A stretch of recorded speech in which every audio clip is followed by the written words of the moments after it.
kábíyèsí onírìṣà ọlọ́fin àdìmúlà àrólé Oòduà ọba adéyẹyè ẹni ìtàn ògúnwùsì ọ̀jájá kejì ọ̀ọ̀ni tilẹ̀ Ifẹ̀ wọ́n ti jáwé oyè lé olóyè Dotun Sanusi lórí o gẹ́gẹ́ bí Ọ̀kanlọ́mọ ilẹ̀ Oòduà. Àwọn ọ̀tọ̀kùlú àwọn èèyàn jàǹkànjàǹkàn ò ní wọ́n péjú ni wọ́n pèsè sílùú Ilé Ifẹ̀ láti ṣe ẹ̀yẹ pẹ̀lú olóyè Dotun Sanusi bí ó sì ń gba ewé oyè àti ìlẹ̀kẹ̀ oyè lọ́wọ́ kábíyèsí onírìṣà gẹ́gẹ́ bí Ọ̀kanlọ́mọ ilẹ̀ Oòduà. Oríṣiríṣi àwọn èèyàn káàkiri ilẹ̀ Yorùbá lágbàláyé ò ní wọ́n ti wá ń kí Dotun olóyè Dotun Sanusi Ọ̀kanlọ́mọ ilẹ̀ Oòduà kú oríire oyè tuntun. Tẹ́ ẹ bá sì gbàgbé tẹ́ ẹ bá rántí pé ṣáájú ni awuyewuye ti wáyé lórí pé kábíyèsí Aláàfin tìlú Ọ̀yọ́ ó kọ lẹ́tà nígbà náà wípé kábíyèsí onírìṣà o kò lẹ́tọ̀ọ́ o wọn sì lágbára láti fi ẹnìkankan jẹ oyè tó bá ti jẹ mọ́ ilẹ̀ Yorùbá. Ṣé ẹ rántí ṣé ẹ gbàgbé tí kábíyèsí Aláàfin tìlú Ọ̀yọ́ ọba Abímbọ́lá Akeem Ọ̀wádé tó fi ní à ń fún kábíyèsí onírìṣà ní wákàtí 24 láti gba oyè yẹn padà kúrò lọ́wọ́ olóyè Dotun Sanusi kó tó di pé lẹ́tà padà jáde láti ààfin Ọọ̀ni Ilé Ifẹ̀ wípé ọ̀rọ̀ rí bí Aláàfin ṣe sọ o torí pé Aláàfin ò lè sọ wípé ibì kankan rèé tàbí ọjọ́ kan rèé tàbí ìgbà kan rèé tí Ọọ̀ni Ilé Ifẹ̀ tó fi ẹnìkan jẹ oyè Ọ̀kanlọ́mọ of Yorùbá land. Ṣùgbọ́n tí gbogbo ẹ̀ lọ ó ti hàn gbangba wípé kábíyèsí Ọọ̀ni tilẹ̀ Ifẹ̀ ọba adéyẹyè ní ìtàn ògúnwùsì ọ̀jájá kejì onírìṣà wọ́n ti jáwé oyè wọ́n sì ti fún olóyè Dotun Sanusi ní ìlẹ̀kẹ̀ oyè gẹ́gẹ́ bí Ọ̀kanlọ́mọ ilẹ̀ Oòduà ní ọjọ́ 5 oṣù kejìlá ọdún 2025 tá a wà yìí.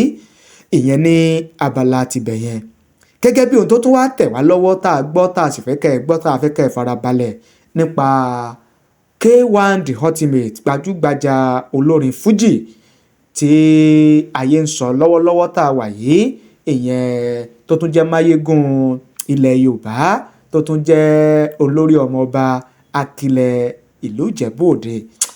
Ṣùgbọ́n kí n tó mú un tó ṣẹlẹ̀ tó súyọ wá nípa K1 the ultimate ẹ jẹ́ kí n dókè lọ́hùn-ún káwò ká gbọ́n tí wọ́n ní fún wa tá a bá wá padà dé kí àwa mẹ́nu lé ẹ wò ó yẹ kẹ́ ẹ gbọ́ o torí pé eléyìí ó tún yẹ ọ̀pọ̀lọpọ̀ lẹ́nu ṣùgbọ́n gbogbo ẹ lọ mò ń padà bọ̀ ẹ mọ́ ti lọ o mo sì wà lórí ètò. ó ta social media àtúntìdé o. ká farere polongo polówó iṣẹ́ ni la fi farasajẹ́ bí ìṣẹ́ṣẹ́ fún. ìdí rèé tá a fi ṣèdásílẹ̀ iléeṣẹ́ ó ta social media concept. iléeṣẹ́ tó mọ ti fún tẹ̀dọ̀ bá a ṣe ṣàgbékalẹ̀ fọ́nrán ìpolówó ọjà jingle production lọ́nà tí fi jẹ́ ìtẹ́wọ́gbà fáyé lórí rédíò tẹlifíṣàn tàbí social media. iléeṣẹ́ wa ó ta social media concept. àmọ́ oríṣiríṣi ọgbọ́n àti ìpolówó ọjà tó yẹ fún iléeṣẹ́ àtòkòwò yín bó ṣe straight line tàbí dialogue bó sì jẹ́ drama poetry tàbí music format lẹ fẹ́ ṣe pẹ̀lú owó péréte. ó ta social media concept ní ẹ pè. a ní àwọn akọ́ṣẹ́mọṣẹ́ alóyin lóhùn voice over artist pẹ̀lú ohùn tó ta ṣánṣán. ọjà wo lẹ̀ ń tà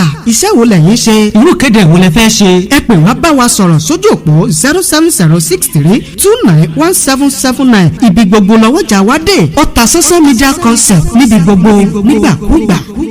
Ó ti jáde o kí ni mo pè é ó ti jáde ó ti hàn gbangba wípé Ọ̀túnba Wàsíù Àyìndé Adéwálé Ọlásùnkànmí Ọmọgbọ́láhàn Anífowóṣe K1 the ultimate wípé òun náà mọ̀ ti ṣe tán ó ti gbáradì o ó sì ti dúró tán láti dupò ọba Awùjalẹ̀ tìlú Ìjẹ̀bú Òde.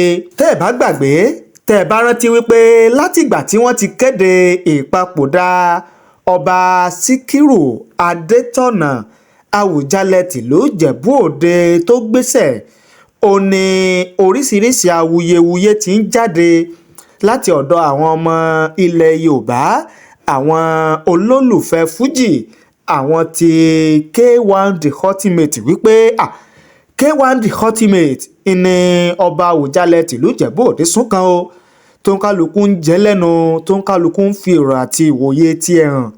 Ṣùgbọ́n látìgbà náà K1 The Ultimate kò tí ì sọ nǹkan kan o, kò tí ì sọ ohun tó jẹ mọ́ ipò ọba Awùjalẹ tìlú Ìjẹ̀bú Òde, bóyá òun nífẹ̀ẹ́ sí i, bóyá òun ò nífẹ̀ẹ́ sí i, bóyá ó tọ́ sóhun, bóyá kò tọ́ sóhun, kò tí ì sọ nǹkan kan látìgbà náà, ìyẹn K1 The Ultimate.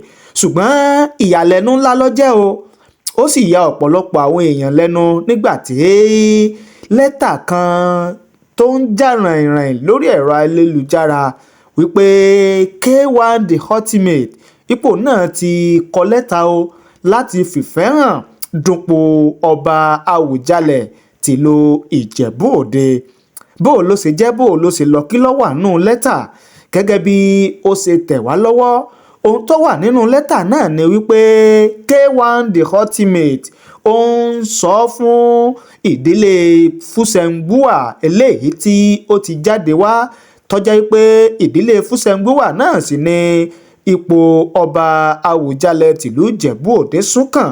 K1 The Ultimate ó wá ń sọ fún gbogbo ẹbí Fúsẹ̀ngbùà wípé ọmọọba ni mí o, ọmọọba ni mí tí mo sì nítàn rere nínú ìdílé Fúsẹ̀ngbùà.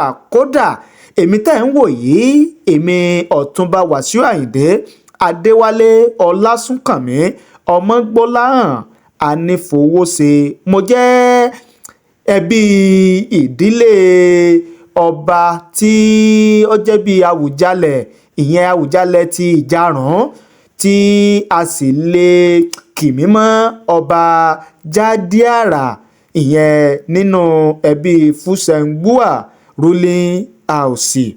Gẹ́gẹ́ bí ó ṣe tẹ̀síwájú nínú lẹ́tà yẹn, ó wá ń jẹ́ kó yé gbogbo ẹbí wípé ọmọọba ni mí o, mi sì ṣetán, mo ṣetán láti fìfẹ́ hàn láti dupò ọba Awùjalẹ tìlú Ìjẹ̀bú Òde, gẹ́gẹ́ bí ó ṣe wà nínú ìlànà àti ètò pẹ̀lú ohun ìgbésẹ̀ tí a máa ń gbé láti jẹ́ pé kí ọba Awùjalẹ tìlú Ìjẹ̀bú Òde kó di jíjẹ.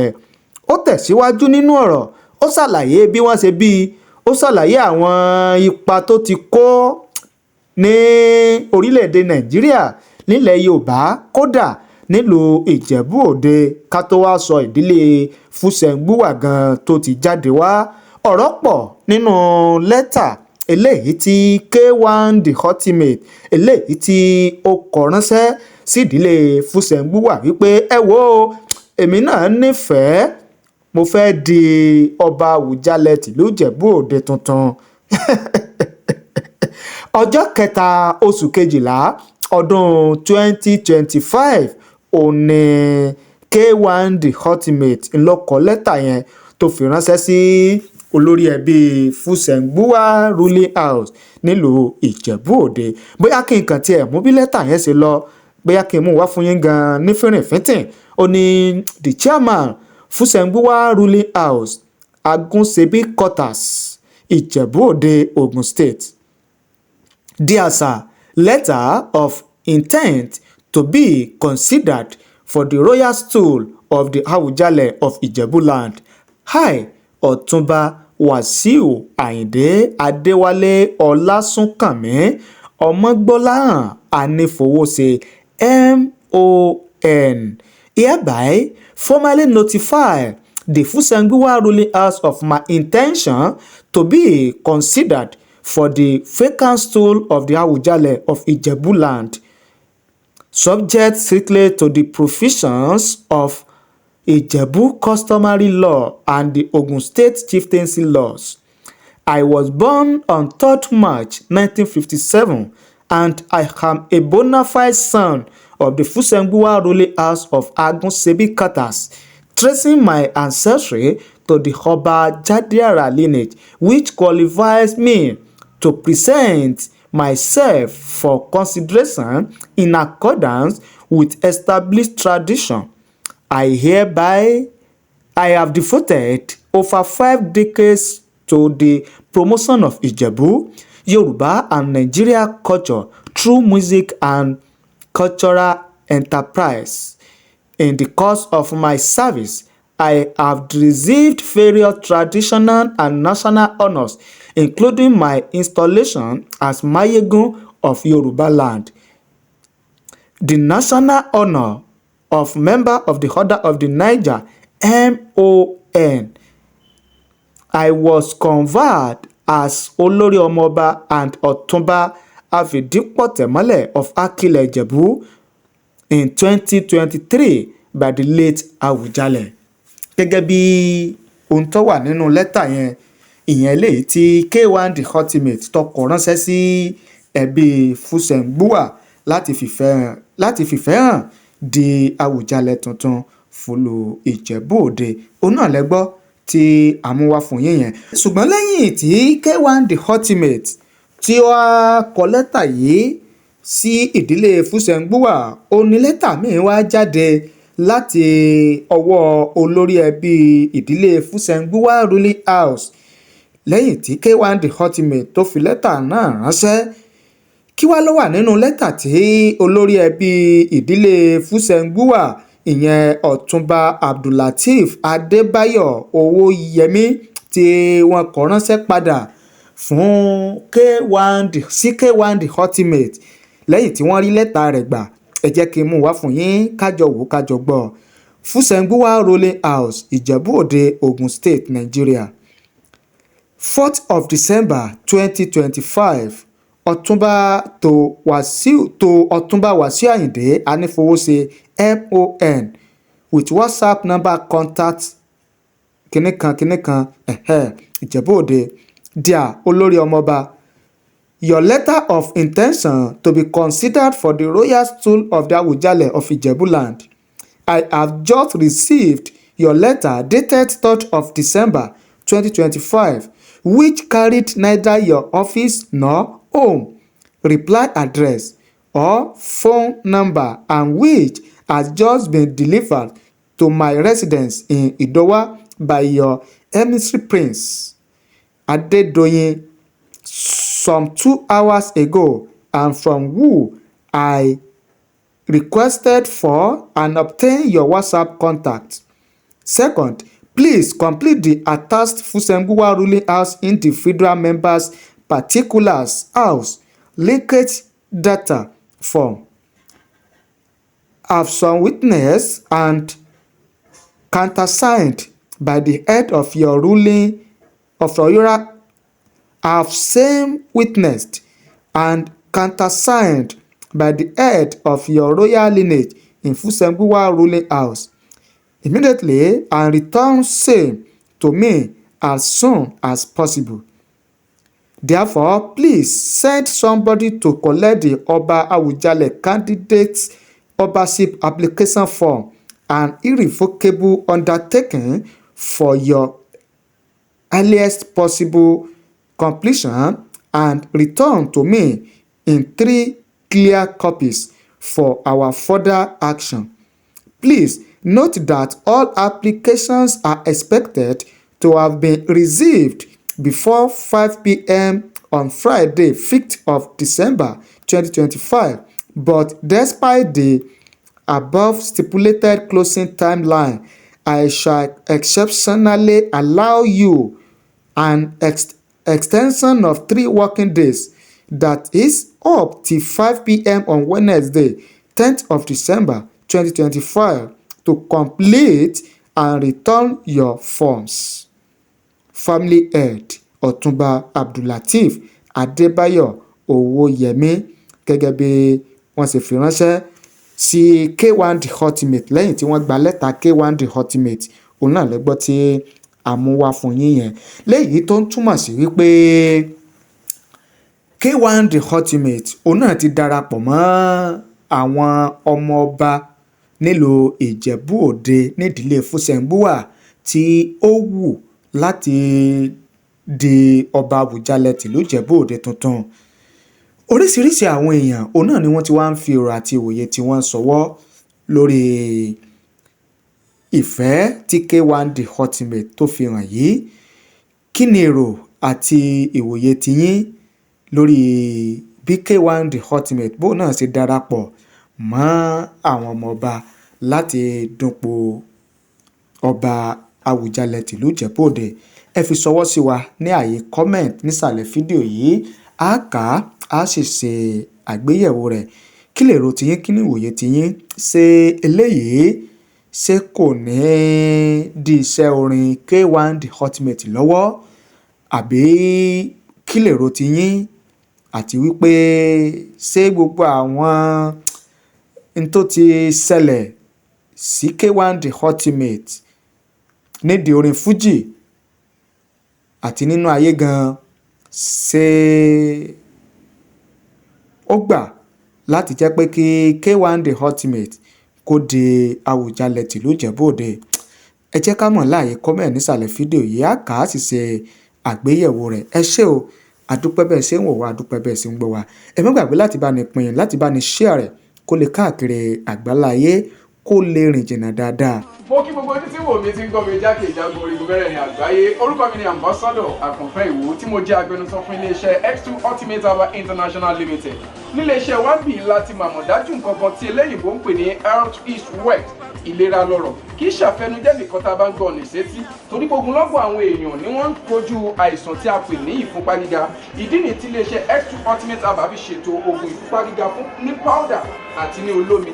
Kò tán síbẹ̀, oògùn ìtọ̀ ṣúgà ó wà ní iléeṣẹ́ X2 Ultimate Herbal International Limited ní powder àti ní olómi. Òun náà lẹ̀ ń wò yìí. Oògùn ọ̀pẹ́ ẹ̀yìn wà tí a ti ṣe lọ́jọ̀ fún ẹni tó bá ń kojú ọ̀pẹ́ ẹ̀yìn torí gẹ́gẹ́ bí ìṣòro. Iléeṣẹ́ wa níbí ní oògùn ẹ̀ tó lè bá wọn tán rẹ̀ lójú ọgbọ́n. Bákan náà, ogunlọ́gọ̀ àwọn èèyàn ni wọ́n jẹ́ oníbìísí tí wọ́n ti rora wọn pín wípé Ọlọ́run ò lè ṣe, ṣùgbọ́n tó jẹ́ pé àìsàn kan sómìíràn ní nǹkan di ọmọ bíbí wọn. Ó wà ní iléeṣẹ́ X2 Herbal International Limited fún ìwòsàn fún àwọn oníbìísí.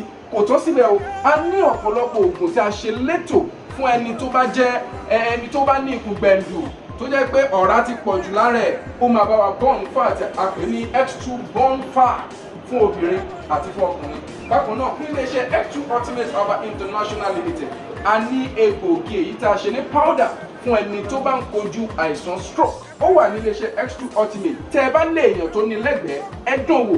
Ìjọba lù lóǹtẹ̀ fún lílò torí pé ojú dání. Kò tó síbẹ̀ o, ogunlọ́gọ̀ àwọn èèyàn ni wọ́n máa ń fi ìlera wọn ṣeré nípa ètò ẹ̀jẹ̀ lára. Iléeṣẹ́ X2 ti ṣètò X2 blood tonic, èyí tó jẹ́ oògùn tó lè pèsè ẹ̀jẹ̀ sára. Powder ló wà, a sì tún ní olómi. Káàkiri ni wọ́n ti mọ̀ wá nílẹ̀ yìí jákèjádò àgbáyé. Kò sí onírúurú àìsàn tàbí àrùn tẹ́ lè máa kojú tí a ní oògùn rẹ̀, egbòogi ẹ̀ tá a ti ṣe lẹ́jọ̀. Gbọ́ mi, ìjábọ̀ tẹ̀ ń làkàkà nípa ọgbẹ́ inú.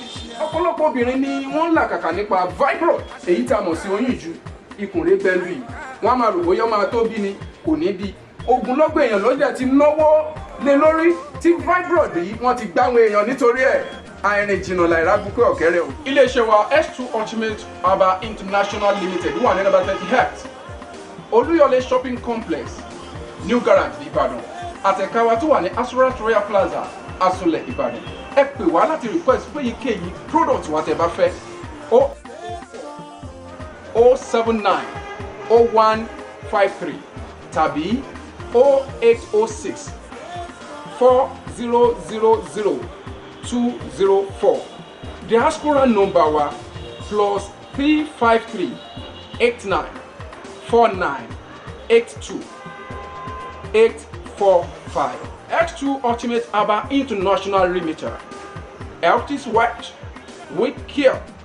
God is.